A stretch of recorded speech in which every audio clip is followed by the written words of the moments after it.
Welcome to Dr. Tate's Adventures in Good Health, hosted by Dr. Stephen Tates. Join us as we explore various health modalities made available to us as health consumers today. How do we determine which program is right for us?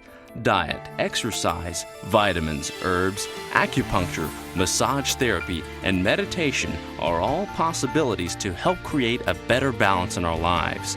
Join us as we journey through a jungle of health choices made available today.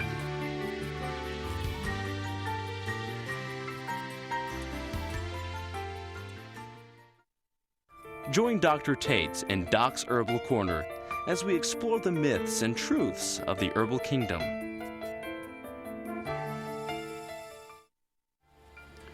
Greetings and welcome to Doc's Herbal Corner. I am your host, Dr. Stephen Tates. Join me as we explore the science and mysteries of the herbal kingdom. You will learn about properties, functions, and physical responses plants and herbs can and will have on our body. But before we get started with our lesson plan for today, I want to test your basic knowledge on plants and herbs. So grab your pen or pencil and let's get started. Our question for today is on Vinegar of the Four Thieves. Is Vinegar of the Four Thieves A blood cleanser, B, an antibiotic, or C, a laxative? At the end of this segment, we will give you the answer.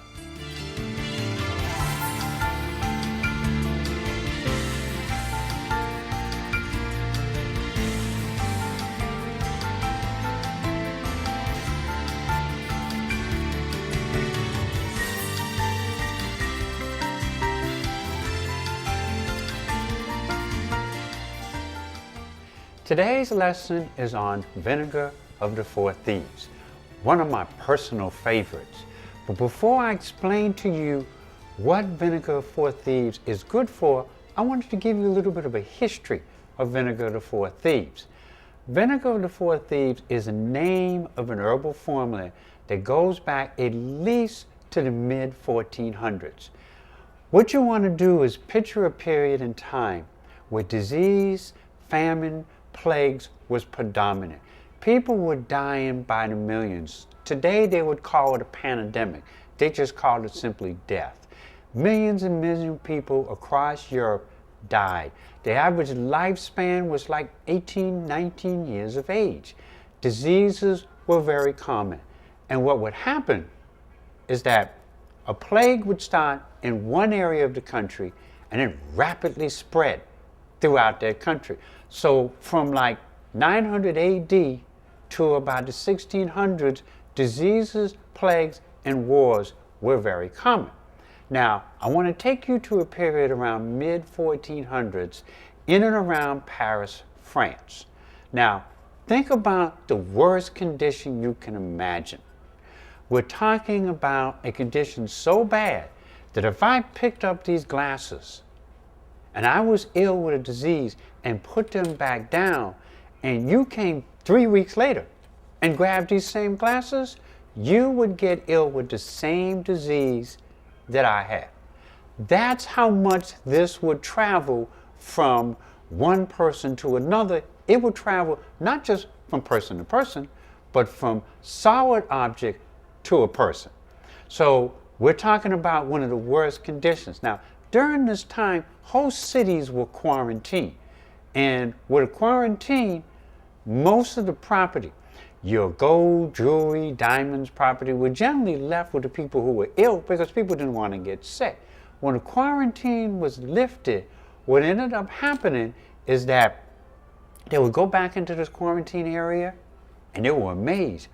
All the valuables were stolen. We're talking about all the diamonds, all the gold, all the silver, anything of value had disappeared. And this was very strange. People said, now, who would steal this knowing that they would die from the plague? This went on for about 20 to 25 years. Finally, 4 of them got caught. That's the Four Thieves part of it. They went in front of a panel of judges in Paris. Remember, the history showed that long panel of judges wearing the white wigs. In those days, the only verdict they knew was death. Now, how they were going to kill you was the only thing they would, you had to be concerned about. Were they going to torture you slowly, burn you at a stake, stone you to death? It really depended on their mood. But the church records of that day, which is the only records that were intact, showed that these 4 thieves looked very strange. Thing is that they looked healthy. Skin was clear, no fungus, no open sores, no whooping cough, full head of hair, nails weren't dark, fungus and parasites weren't growing out of open sores. Basically, they were healthy. This confused the church and the local governments. How you going and stealing stuff from people who are dying, digging up graves and stealing the valuables, and you weren't ill. So negotiations went on. These negotiations went on with these 4 thieves, I understand, for weeks. I'm sure torture was involved in that, because basically they wanted to get the formula of what they were doing to stay healthy. So what ended up happening is that they were sentenced to be burnt at the stake. The church made a deal with them. You give up the formula, and we will commute your sentence. So the formula was given up. It was a vinegar-based formula, thus the name Vinegar of the 4 Thieves. They gave up this formula to save their life. Now, this is a formula that is a sun-extracted formula that has very unique herbs to it. Some of these unique herbs are very familiar to you. You're talking about, of course, garlic. Garlic is one of the primary herbs. Garlic is used because garlic is a natural antibiotic, organic form of penicillin, an antifungal, antiviral, antiparasitic. So it helped in protecting and dealing with some of the worst viruses that existed. But garlic was just the beginning or the tip of the iceberg. We had other herbs. Another herb that was involved was wormwood. This is wormwood. This is what wormwood looks like. Wormwood is also an antibiotic, or an organic form of penicillin, an antifungal, an antibacterial, an antiviral. So we have garlic and we have wormwood.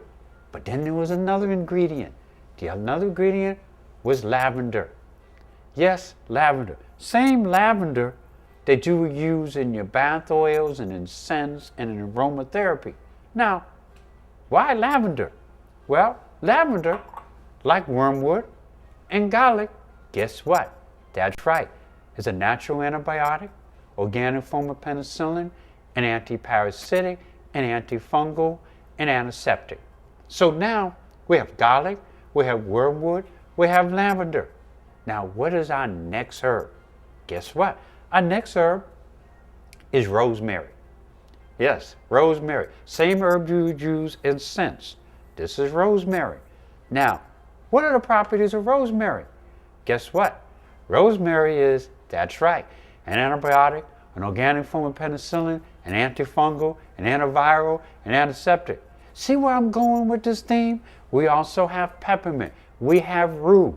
So we're dealing with wormwood, lavender, rosemary, mint, rue, garlic, and they're all mixed in an apple cider vinegar mixture. And they sit in the sun, sometimes 2 to 3 weeks. This would depend on what season. Summer, less time. Winter, longer time. Sits in the sun, so the sun serves as the extractor. So these herbs were not heated, so all the properties were preserved in the solution.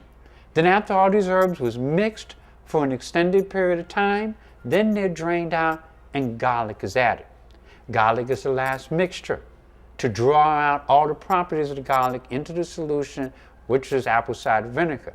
What happens is you created a mixture that's called Vinegar of the 4 Thieves that has all these herbs mixed together that will work for the worst conditions that exist in the world. Epidemic, pandemic, respiratory problems, makes no difference. And thus, we have Vinegar of the 4 Thieves. Now, our question for today. Remember our question? It's on Vinegar of the 4 Thieves.